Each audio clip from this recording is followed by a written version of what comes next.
Hi, everyone. My name is Adam Van I hope you're doing well. Today, I want to talk about the difference between fundamental and technical analysis.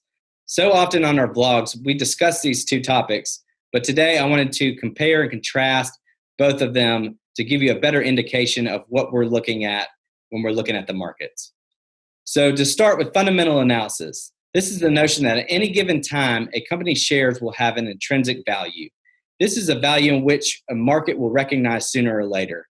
To discover that value, we want to look at the corporation's financial performance, but not only that, but the corporation as a whole and the health of the corporation and the health of the overall economy. We also want to look at the return on equity. This can include anything from dividend yield to PE ratio. We also look at assets, liabilities, and expenses, along with companies' reports that they have to file to the SEC. This can include 10Qs and 10Ks or any other analyst reports. Next, I want to talk about technical analysis. So technical analysis is built on the idea that share price movements often follow a pattern or trend that can be discovered through analyzing the security's price and volume of shares traded. So it's important to focus in on the share price and volume. These are the two things we want to focus. This is assessed by following these trends and looking at a stock or corporation and not focusing on anything else but the averages. So the averages we look at could be anywhere from a 50-day moving average to a 200-day moving average. This would include a short term along with a long term.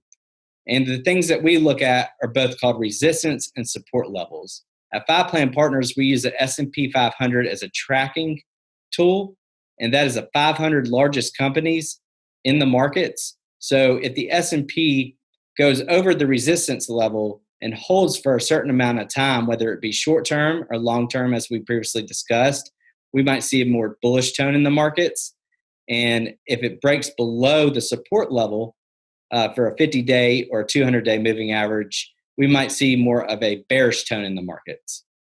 This is the difference between the two, and I hope you understand that fundamental analysis follows more of the economy and the health of the economy and the health of the corporations in question, where technical analysis follows more of a trend pattern on the certain industries and sectors within the S&P 500 and more of the stock price based off of averages. I hope this was helpful for you today. If you ever have any questions, please feel free to contact me at 205-989-3498, or you can email me anytime you need.